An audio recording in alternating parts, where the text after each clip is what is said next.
मधील पत्रकार मित्र, 23 तारखेला विधानसभेच्या निवडणुका आहेत आणि विधानसभेच्या निवडणुका आल्या म्हणजे बाकी सगळं आलं. पत्रकारांना आम्हाला भेटणं पण आलं, आमच्या भूमिका मांडणं पण आलं. पहिल्या प्रथम मी आपली सगळ्यांची दिलगिरी व्यक्त करतो. काय आपली 4 वाजता पत्रकार परिषद होती, तर आमची कार्यकर्त्यांची एक बैठक चालू होती आणि त्याच्यामुळे थोडा लेट झाला. पण आपण सगळेजण एवढा वेळ थांबला त्याच्यावर तुम्हाला धन्यवाद देतो. शिवसेनेचे अधिकृत उमेदवार प्रसाद भोईर यांच्या 191 पेण विधानसभा मतदारसंघाच्या प्रचारासाठी आलेले आणि आपल्या पत्रकार परिषदेत पण आता आलेले आमचे उपनेते विजयजी कदम साहेब, आमचे आपले भोईर, आता प्रसाद भोईर जे आपले उमेदवार आहेत ते म्हणजे जिल्हा समन्वयक नरेश गावण, जिल्हा संघटिका दीपश्रीताई पोटफोडे, उपजिल्हा प्रमुख अविनाश म्हात्रे, तालुका प्रमुख जगदीश ठाकूर, आमचे संघटक लवशेठ पाटील आणि विधानसभा समन्वयक समीर म्हात्रे आणि उपस्थित सर्व आमचे कार्यकर्ते आहेत. पण ही जी आज आपण निवडणूक लढवतोय आम्ही, ते प्रसाद भोईर आमचे शिवसेनेचे अधिकृत उमेदवार आहेत. पक्षाचा हेबी फॉर्म लावून मशाल चिन्हावर निवडणूक लढतोय. आज महाविकास आघाडीत मशाल आहे, हात आहे, तुतारी घेतलेला माणूस आहे वाजवणारा, आणि बाकी काही चिन्ह आहेत. त्याच्यामुळे प्रसाद भोईर हे या मतदारसंघातून अधिकृत निवडणूक लढवत आहेत आणि त्याच्या संदर्भात पत्रकारांशी काय चर्चा करावी, साधक चर्चा करावी. उच्च विभूषित असलेला आमचा उमेदवार आहे आणि तरुण आहे सगळ्यात महत्वाचे, आणि त्याच्यामुळे ह्या ग्रामीण भागात राहत असल्यामुळं या अख्ख्या तालुक्याची, ह्या मतदारसंघाची चांगली जाण आहे त्यांना. कारण ते पेणमध्ये असलं तर बाजूच्याच गावात ते राहतात खाली शिवला, आणि त्याच्यामुळे ह्या ग्रामीण भाग कसा आहे, पेणच्या काय समस्या आहेत आणि पेणला आता कशी गरज आहे. मग पेण पाण्याशिवाय तडफडते.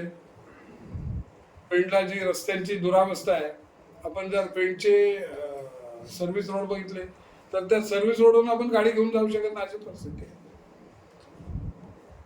एवढी मोठी कंपनी आलेली आहे पण तिला रोजगार आपल्या स्थानिक बेरोजगार आहेत. म्हणजे या कंपनीत लाखो लोक काम करतात, तिथं आज आपल्या इथले लोक बेरोजगार आहेत. असे बरेचसे प्रश्न आहेत. ते सगळे प्रश्न घेऊन आपले उमेदवार आमचे प्रसाद भोईर उतरणार आहेत आणि सामान्य माणसांची जाण असल्यामुळे नक्की ते या मतदारसंघात चांगल्या प्रकारे काम करतील.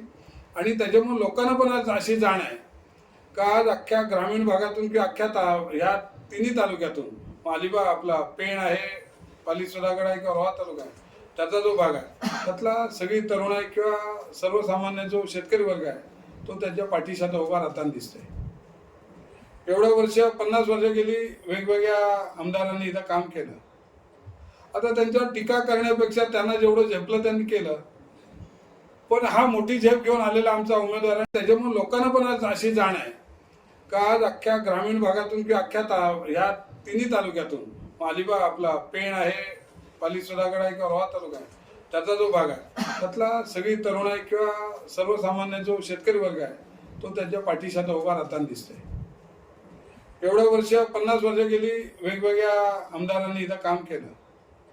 आता त्यांच्यावर टीका करण्यापेक्षा त्यांना जेवढं झेपलं त्यांनी केलं. पण हा मोठी झेप घेऊन आलेला आमचा उमेदवार आहे, त्याच्यामुळे तो ह्या भागाचा नक्की चांगल्या प्रकारे विकास करेल अशी आम्हाला खात्री आहे. आणि त्याच्यासाठी आम्ही खरं उपनेते, आमचे सगळे पदाधिकारी आणि स्वतः उमेदवार आमच्या समोर, आम्ही आपल्या समोर आलेले आहोत. आता आपल्याला जे काय बोलायचं ते आपण बोला, किंवा आपल्याला काय विचारायचं ते विचारा. त्याच्यावर आपली ही नेते मंडळी आपल्याला स्वागत. आमच्या पक्षाच्या पक्षप्रमुख उद्धव ठाकरे यांच्या वतीने आपलं सगळ्यांचं स्वागत करतो. आमचे पेणचे प्रमुख पदाधिकारी, जिल्हा प्रमुख तर लवकरच चिन्हावरती जे निवडणूक लढवत आहेत आणि आता अगदी काहीच दिवसाच्या अंतरावरूनच होणारे आमदार प्रसाद भोईर. मी आता नेहमी म्हणतो की आम्हाला बाळासाहेबांनी हा प्रसादच दिला आहे. बाळासाहेबांचा प्रसाद आता आम्हाला घरोघरी पोचून मशाल चिन्ह तर लोकसभेलाच घरात पोचलेलं आहे. त्या महिला आघाडीत अगदी चुलीपर्यंत आपली मशाल नेलेली आहे. आणि आता हा बाळासाहेबांचा आशीर्वाद घेऊन आणि उद्धवजींच्या नेतृत्वाखाली जे आता महाविकास आघाडीची सत्ता काही दिवसाच्या अंतरावरती स्थापन होणार आहे, त्याच्यातला एक प्रमुख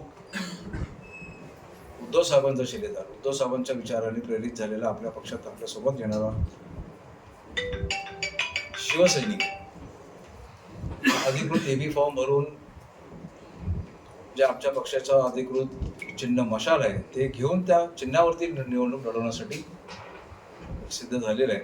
आणि ह्या आमच्या महाविकास आघाडीचा उद्धव साहेबांचा मातोश्रीतनं आलेल्या आदेशानुसार मिळालेली उमेदवारी, मिळालेलं चिन्ह आणि संपूर्ण पक्षाच्या पदाधिकाऱ्यांच्या मान्यतेनुसार आणि त्यांच्या विनंतीचा मान ठेवून प्रसाद भोईरांना मातोश्रीचा आशीर्वाद मिळालेला आहे. आता तुम्ही जसं म्हणालात की 2:30 वाजता उद्धव साहेबांनी या 3 मतदारसंघाच्या आम्ही जागा सोडल्या. बरं झालं तुम्ही त्याचा उल्लेख केला. आम्हाला आमच्या पक्षाचं नाव घ्यायला आवडेल. त्यामुळे तुम्ही जे म्हणाल की 2:30 वाजता असं ते जाहीर झालं साहेबांनी केलं, तर मी तुम्हाला खरंच धन्यवाद देईन की तुम्ही इतका बारकाईने वेळेचं पण उल्लेख केला. तर 2:30 वाजता झाल्यानंतर त्याच्यानंतर 30 मिनिटं ही इतकी महत्वाची आणि घडामोडीच्या असतात की या 288 मतदारसंघांमध्ये 30 मिनिटात 30 निर्णय बदलले किंवा 30 निर्णय नव्याने घ्यावे लागले. अगदीच त्याचा उल्लेख करायचा म्हटलं वेळेचा तर 2:55 यांनी उमेदवारी मागे घेतली. ह्याचा कुणी जर वेळेचं तुम्ही विचारले तर 2:55 आमच्या जिल्हा प्रमुख अलिबागच्या उमेदवार आणि 2:55 उमेदवारी मागे घेतली. त्याच्यामुळे 2:30 नंतर खूप घडामोडी झालेल्या आहेत. त्याच्यामुळे जास्ती महत्त्व आपण जे अधिकृत 3 वाजल्याच्या नंतर जे काही घडलेलं आहे, आणि मला वाटतं आता हा विषय आता वारंवार यायची आवश्यकता नाही आहे. वारंवार म्हणण्यापेक्षा पुन्हा त्याचा उच्चार व्हायला नको, कारण आता हे कालच्या 3 नंतर आजच्या 3ला 24 तास होऊन गेले. आम्ही 24 तासात साधारणतः 24,000 नाही तर 2,40,000 मतदारापर्यंत पोहोचलो पण 24 तासात. त्याच्यामुळे हा विषय आता काय राहिलेला नाही. आता अधिकृत उमेदवार कोण आहे, चिन्ह कोणाकडे आहे, हा उद्धव साहेबांच्या आशीर्वादाने मातोश्रीतनं जाहीर केलेला अधिकृत उमेदवार प्रसाद भोईर आहे. साहेब नाही ह्याला आघाडीत बिघाडी असं म्हणता येईल काय?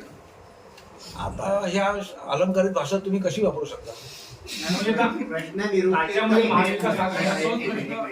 प्रश्न निरुत्तरित हा राहतोय की आपला उमेदवार महाविकास आघाडीचा उमेदवार आहे की शिवसेनेचा, हा प्रश्न निरुत्तरित. तुम्ही बगल देताय, बगल नको आम्हाला डायरेक्ट जो पाहिजे. चांगलं केलं तुमचा जेवढे प्रश्न विचारत तेवढा आम्हाला ती संधी मिळेल लोकांसमोर पोहोचण्यासाठी. पण ती व्यवस्थित जे आम्ही सांगतोय त्यात जाऊ दे. ते कुठेतरी मध्येच इंटरनेट वीक झालं आणि एखादा शब्द आमचा गाळला गेला असं होऊ देऊ नका.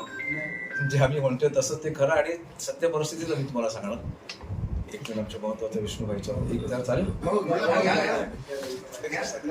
तुमचा ते नको, तुमचा वेळ सोडून.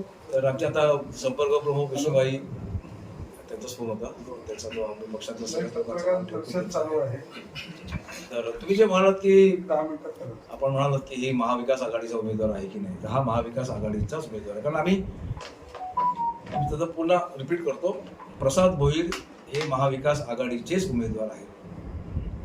दुसरी गोष्ट, पक्षप्रमुखाच्या आदेशानुसार आम्हाला पक्षाच्या पदाधिकाऱ्यांना असंच सगळ्या सूचना आणि सगळे आपण बघतोय की संपूर्ण महाराष्ट्रामध्ये महाविकास आघाडी म्हणूनच आम्ही ही निवडणूक लढवत आहोत. त्याच्यामुळे तिने अगदी जे प्रमुख आहेत, आता अगदी कालची गोष्ट, कालची जर विचार केला तरी आम्ही काल शिवसेना भवनमध्ये आमच्या सगळ्या जे काही आता शिवसेना म्हणून मशाल चिन्हावरती 96 विधानसभेवरती आपण निवडणूक लढवतोय, त्या सगळ्या 96 ठिकाणी आमचे मशाल चिन्हावरतीच आमचे अधिकृत आहेत. त्या 96 मध्ये आमचे प्रसाद भोईर आहेत. त्याच्यानंतर संध्याकाळी आम्ही 4 वाजता संयुक्त पत्रकार परिषद घेतली शिवालयमध्ये. शिवालयमध्ये आमच्या पक्षातले नेते सुभाष देसाई माजी मंत्री हे आमच्या पक्षाच्या वतीने होते, काँग्रेसच्या वतीने खासदार वर्षाताई गायकवाड होत्या आणि राष्ट्रवादीच्या वतीने आपले आमदार आणि माजी मंत्री जितेंद्र आव्हाड होते. ह्या तिघांना त्यांच्यासोबत आमचे RPIचे म्हणजे एक प्रोग्रेसिव्ह डेमोक्रॅटिक फ्रंट म्हणून RPIचं SC/ST या समाजाचं नेतृत्व करणारे एक डेमोक्रॅटिक फ्रंट आणि दलित समाजाचे आपले SC/STचं नेतृत्व करणारे सगळे मंडळी आमचे काल एकत्र शिवालीमध्ये बैठक घेतली.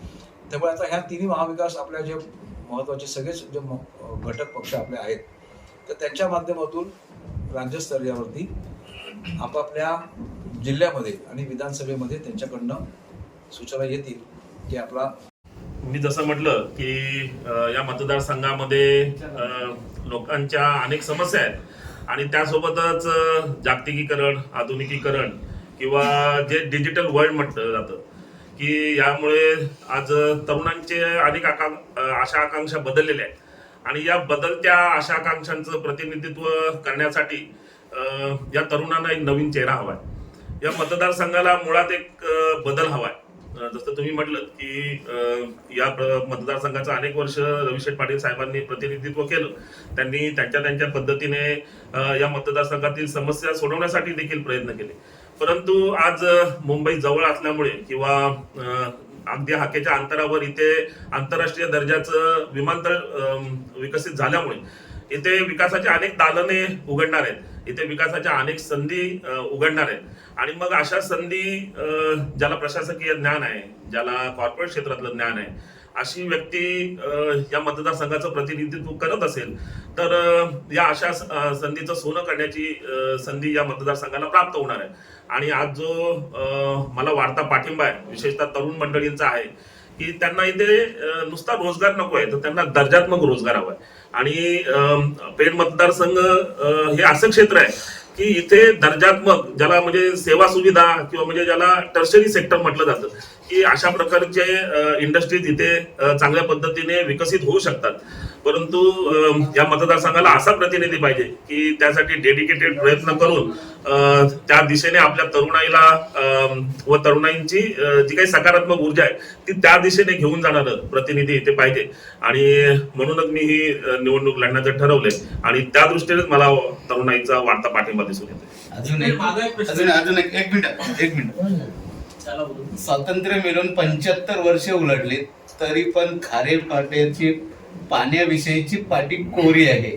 त्यासाठी तुमचं व्हिजन काय असेल? कारण ह्या अगोदर जे मंत्री झाले, आमदार झाले आणि आताचे खासदार सुनीलजी तटकरे यांनी सुद्धा 2 टर्म पूर्ण करतात तर यांनी सुद्धा खारेपाट्याला पाणी पोचवलं नाही.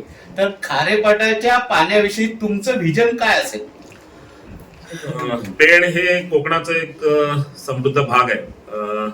कोकणामध्ये भरपूर पाऊस पडतो. इथे पाऊस तर कोणतीही कमतरता नसते, परंतु पाऊस जास्त पडल्यावर ते सगळं पाणी समुद्राला वाहून जातं. इथे फक्त पाण्याची कमतरता हा विषय नाहीये तर इथे पाण्याचं व्यवस्थित नियोजन होत नाही. हाच खरं तर पाणी टंचाईचा विषय आणि त्यासाठी इथला प्रतिनिधी किंवा इथला आमदार याने जर व्यवस्थित लक्ष घालून त्या दृष्टीने प्रयत्न केले किंवा अगदी जर त्याकरिता जे काही एक्सपर्ट्स आहेत, आज पाणी या विषयावर काम करणारी अनेक मंडळी आहेत जे अगदी त्याच्यामध्ये डेडिकेटेड प्रयत्न करून अगदी विदर्भामध्ये मराठी मुंबईचं जवळ असणं किंवा इथे तिसरी मुंबई विकसित होणं ही जशी संधी आहे त्या निमित्तानेच अनेक जेव्हा संधी येते ती अनेक समस्या देखील घेऊन येते.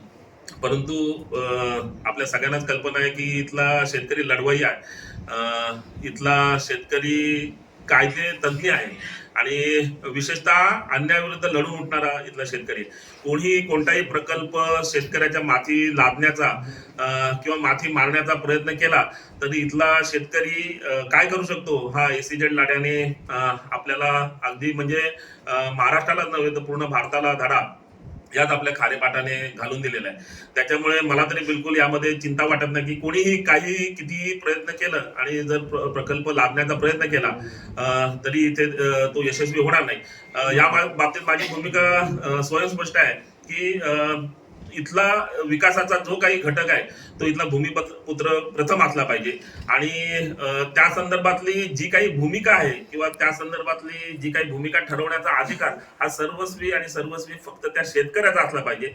त्या संदर्भात बाकी कोणीही त्याच्यामध्ये इंटरफिअर करून किंवा कोणत्याही प्रकारे त्या बाबतीत कोणी वरून ते लादून इथे कधीच त्या गोष्टी यशस्वी होणार नाही.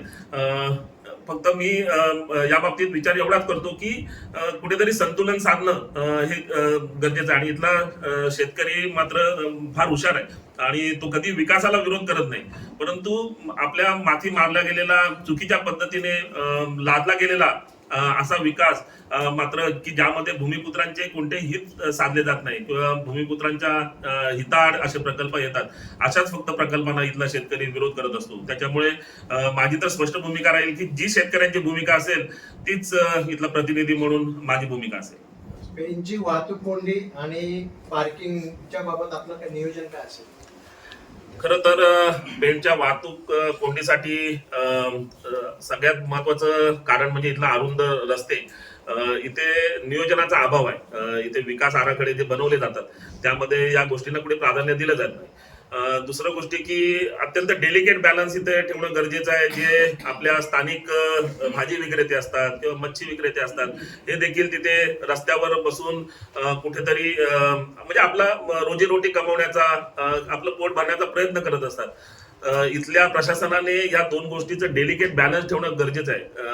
दोघांवर अन्याय होणार नाही आणि वाहतुकीचा खोळंबा देखील होणार नाही. हे तर खरं तर प्रशासनाचं आणि नेतृत्वाचं काम आहे, तर त्या दृष्टीने प्रयत्न होणं गरजेचं आहे. दुसरी गोष्ट पार्किंगची की आज या पेण शहरामध्ये आजूबाजूच्या खेडेगावातून अनेक मंडळी इथे बाजारहाटीसाठी किंवा शाळा कॉलेजसाठी किंवा नोकरी धंद्यासाठी रोज येत असतात, परंतु अशा वेळी इथे पार्किंगची फार मोठी समस्या त्यांना जाणवते आणि त्यातूनच मोठी ससेउलपट अशा सगळ्यांची होत असते.